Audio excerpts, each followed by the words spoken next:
নৈতিকতার প্রশ্নে জামাতে ইসলামীতে কোনো ছাড় নাই। সাদা কাপড়ে কম লাগে, কিন্তু যা লাগে তা ভাসে। শান্তিতে আমাদেরকেও থাকতে দিন। আমাদের শান্তি বিঘ্নিত হলে আপনারাও শান্তিতে থাকতে পারবেন। আমাদেরকে কঠিন সিদ্ধান্তের দিকেই যেতে হবে। বাংলাদেশ জামাতে ইসলামী ফিরিস্তাদের দল নয়। আমরা মানুষ, আমাদেরও ভুল ত্রুটি হয়। আমরা একটা কথা পরিষ্কার বলেছি যে অন্যায় আর জামাতে ইসলামী একসাথে চলে না। কিন্তু এর দ্বারা এটাও আমরা মিন করছি না যে আমরা কোনো অন্যায় করি না। আমরা মানুষ, আমাদের ভুল হয়, অন্যায় হয়, দোষ হয়, অপরাধ হয়। আমরা আহ্বান জানিয়েছি যারা দেশকে ভালোবাসেন, জাতিকে ভালোবাসেন, আমাদের অন্যায় অপরাধ দেখলে আমাদেরকে ধরে দিন। আমরা কথা দিচ্ছি আমরা সংশোধন করব ইনশাআল্লাহ। আমি সহকর্মীদেরকে বলবো, গায়ে যদি আপনার সাদা কাপড় থাকে আপনাকে যত্নশীল হতে হবে। সমাজের যে কথাটা আছে সাদা কাপড়ে দাগ লাগে, কথা ঠিক না? না, সাদা কাপড়ে কম লাগে, কিন্তু যা লাগে তা ভাসে। Very careful. নৈতিকতার প্রশ্নে জামাতে ইসলামীতে কোনো ছাড় নাই। আমরা চেষ্টা করব সংশোধন করার। যদি সহনীয় মাত্রার কোনো লঙ্ঘন হয় আমরা চেষ্টা করব সংশোধন করে তাকে দায়িত্ব পালনের সুযোগ দেওয়ার।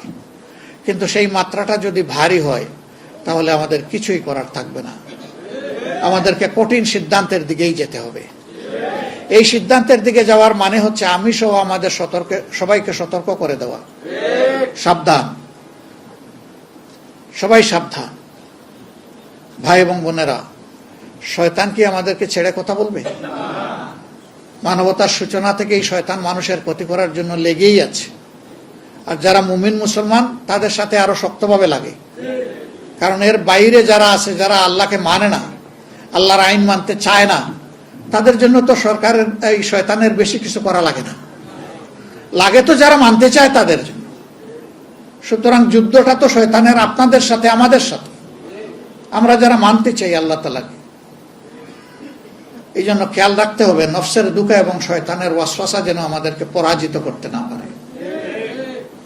সর্বক্ষণ আল্লাহ তাআলার সাহায্য এবং আশ্রয় প্রার্থনা করতে হবে। আল্লাহ তাআলার দরবারে ধর্ণা দিতে হবে। আল্লাহকে ভয় করতে হবে। সেই আল্লাহ তাআলাকে ভয়ের ভিত্তিতে আমাদেরকে চলতে হবে। বাংলাদেশের এই আন্দোলনের স্পিরিট দুনিয়ার বহু দেশে এখন প্রবাহিত হচ্ছে। তবে কোন দেশের আভ্যন্তরীণ ব্যাপারে আমরা নাক গলাতে চাই না। ওই দেশের জনগণই ঠিক করবে যে তাদের দেশের গতিপথটা কি হবে। একইভাবে আমরা এটাও চাই না যে কোন দেশ আমাদের আভ্যন্তরীণ বিষয়ে নাক গলাক। আমরা আমাদের মতো চলতে চাই। আমাদের একটা স্বাধীন পররাষ্ট্র নীতি থাকবে। এই জাতি মাথা উঁচু করে দাঁড়াবে। এই জাতি বিশ্ব সম্প্রদায়ের সাথে সম্প্রীতি রক্ষা করে চলবে। প্রতিবেশীদের দিকে শ্রদ্ধার সাথে নজর রাখবে। কিন্তু প্রতিবেশীদেরও দায়িত্ব হবে আমাদেরকে সম্মান করা। এই সম্মান এবং সমতার ভিত্তিতে আমরা আমাদের পররাষ্ট্র নীতি যেটা আছে এটা দেখতে চাই যে পরিচালিত হচ্ছে। সীমান্তে যে বাড়াবাড়ি করে আমাদের প্রতিবেশীরা, আমরা তাদেরকে অনুরোধ করব শান্তিতে আপনারাও থাকুন, শান্তিতে আমাদেরকেও থাকতে দিন। আমাদের শান্তি বিঘ্নিত হলে আপনারাও শান্তিতে থাকতে পারবেন না।